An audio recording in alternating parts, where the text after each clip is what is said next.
Okay, I wanted to take just 4 minutes, so if someone could time me for 4 minutes, I don't want to take any more of that time from Christina, to just give us a real quick snapshot when we're talking about where we're going and applying the tools that are being built in Inform and the analyses.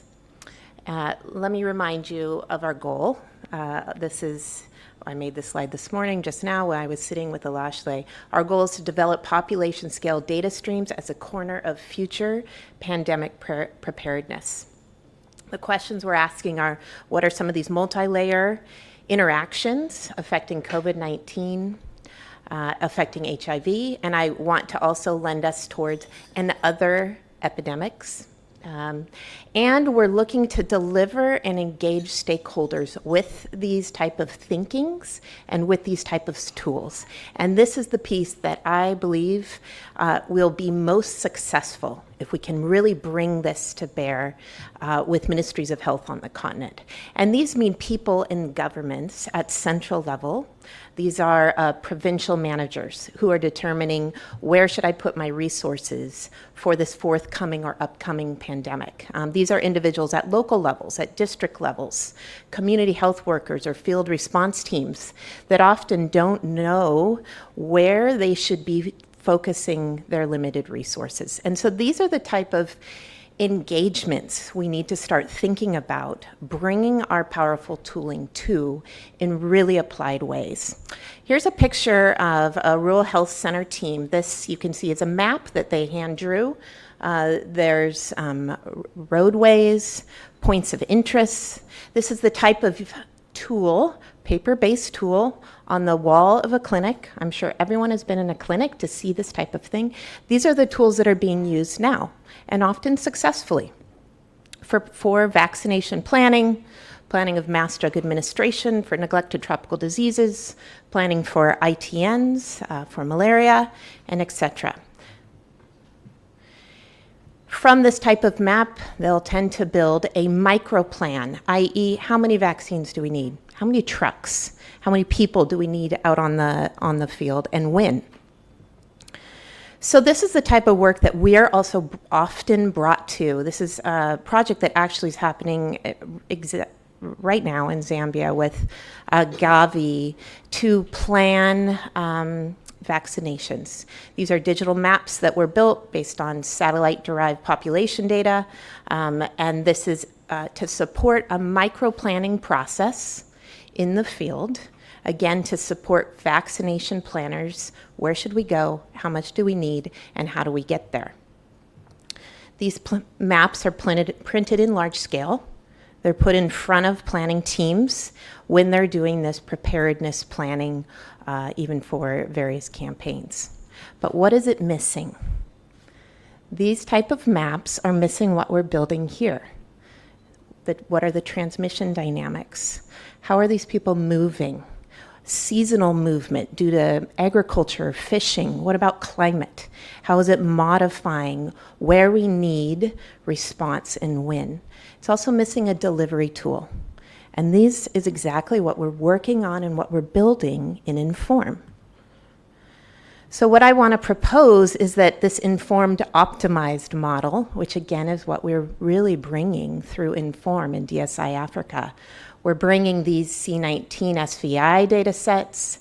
We're bringing information about vaccination status, spatial mobility models, transmission models. We're bringing this into a tool that's called Reveal so that it is visual to government planners so they can identify where do things need to go and when in order to ensure that we're reaching hotspots and pushing this into the hands of field teams that are responsible for getting those things out during the actual pandemic responses.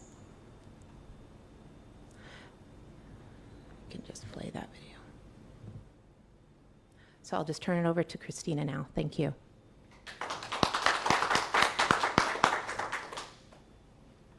There we go. This is just a quick video of how the tool works, maybe 10 more seconds.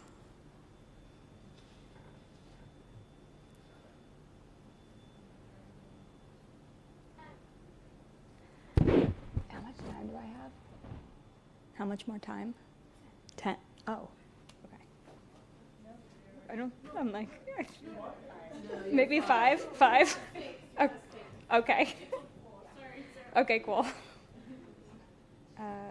There we go. Okay, so I have 6 minutes. I'm going to very quickly cover, I think we've gone through the platform goals and the application under Inform. So I'll go through the development that we've done in the last year and a couple things that are still ongoing, and then talk through progress made under AIM 1, AIM 2, and then what we want to do under years 4 and 5 for each of those. And then at the very end, kind of open it up for, beyond year 5, thinking ahead for the rebid and other opportunities there. So the two aims that we as AKROS specifically have under this project are, one, to be generating maps of vulnerability and risk transmission using all of the data, and especially the data outputs that are coming from across the 3 projects. And then the second part of that is then utilizing that information to drive intervention and policy planning through Reveal. So doing targeting of different areas, figuring out what types of campaigns are going to be the most impactful, and making sure that we're training stakeholders on that, and really building ownership over the platform as well. That's going to be absolutely critical so that they can take this tool and really run with it. So for that first part, generating maps of vulnerability, risk transmission, what have we done so far? Over the course of the first 3 years, we've built a visualization module within the platform. From there, we've begun uploading data sets from Inform. So this includes Lanray's COVID-19 SVI, the general SVI that he's created. The examples here on the screen are of the seropositivity from the NAES data, overlaid with that SVI to show targeting. So this is kind of where we're sitting now. The next step is not only to continue building out those maps and training stakeholders on them and pulling in their data, but it's to utilize the Reveal platform to then drive that planning. So just to go through this a bit quickly, in terms of the development that's been done over the last year, one of the biggest pieces is this role-based access controls and user permissions. And so this means that not only do people have their unique logins and information, but this gives much greater security over who's able to upload what data and give access or not give access to. So I think, as we saw with Cheryl's presentation, and we've talked about a lot over the course of the week, gaining access to data from governments can be a real challenge. And governments need to be able to upload their own data to a platform like this that other researchers cannot see, so that we potentially don't need to go through all of these steps, some of which might not be successful. So that's the first part of this. The second thing that we've done that is just about finished, and I'm really excited to be demoing soon, but not yet, is that we first needed to do a back-end linkage of the different modules on Reveal. So we have done that, and we took an opportunity as we did that to do a redesign of the platform. So that's what you're seeing in this middle screen, where the data sets that are available to a user can be additional data sets can be uploaded here. All of that information is available on one screen, and then you're able to use that to begin targeting different areas, all on the same map UI here. And on the right-hand side, your left, on this side here, that's where it begins to do quantification of the total number of population, settlements, structures, resources, everything that's needed for a campaign plan as you go through and target these different areas. And so that's a brand new piece. We'll demo that soon. And then all of that is activated and assigned to teams for resources and for the carrying out of campaigns. The last two things just worth mentioning, we have completed a surveillance build under the GDRS project that could potentially be used for some of for surveillance under Inform, for COVID-19 variants, for potentially other different types of genomic surveillance, as well as dashboard creation. So it's probably a good opportunity to talk to Joycey and her team about that. And then upcoming, we've got time series visualization and raster file use that should be available within the next 2 to 3 months. I'm running out of time, so very quickly, this is an example of where we would bring in COVID-19 SVI from Lanray, the COVID-19 drivers from Kennedy's project, Kenneth's vaccination status, or the NCDC would upload their own data here, something like that. All of these different types of data sets and data outputs can be pulled in, and then you operationalize that through quantification and actioning down at the we're going too quickly here. There we go. Sorry. And then you can implement that on the ground. It could be through COVID-19 vaccination campaign. We can also pull in additional data around behavioral and social drivers of vaccines so that when people are going through to do that work, they know what type of messaging should be targeted in a given area in order to increase vaccination uptake. There's all different sorts of applications for this. How much time do I have, Victoria? That's okay. So I think over the next year and a half or so, the things that we really want to focus on, there's 3 specific areas under AIM 1. One is pulling in additional data outputs from the team into the platform.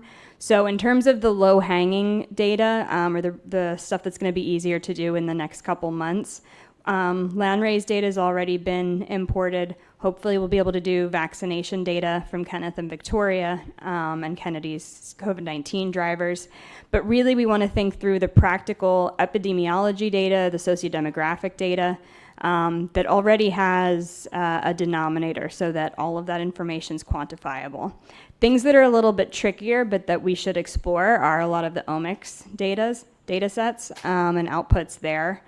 We'll also want to create additional instances. Right now we've just been using Nigeria because that's what we have the most practical data for. But we'll be spinning up the South Africa instance soon. And then because of all the SVI that's been created by Lanray, we can create other ones in addition to those that are in existence. The biggest thing, and this applies to both AIM 1 and AIM 2, is really going to be the stakeholder engagement and identifying the right people that can use this information and operationalize it. So I think the trainings that are coming up in Nigeria, the virtual training in March, are going to be very critical opportunities and time points for us to identify those people and the data sets that they have and that can be used in the platform to start building out those use cases, starting to conduct implementations. And I think from there, we'll then have a model that we can kind of readily take to other countries in order to do this and getting people to use this platform for pandemic preparedness. So I think that that's pretty much it for opportunities that we can discuss a little bit later today are linking the outputs that we have to the right people and finding complementary data sets in order to get AIMS 1 and 2 really moving. And then, of course, positioning Reveal within Inform for the rebid. What other types of trainings and stakeholder engagement do we need? Is there additional technical work that the group would like to see done on the platform? And then as we potentially do identify those implementation opportunities, are there, opportunities for supplemental funding that can go alongside of Inform? Just to quickly go through, we have an ethics paper that is almost done, so we'll be sending that around soon. And then we have 2 operationalization papers planned for 2025. One is around the stakeholder engagement and trainings, and then the other one is hopefully we'll have some identified implementations of all of the hub data for pandemic preparedness. And thank you. Sorry I went over time.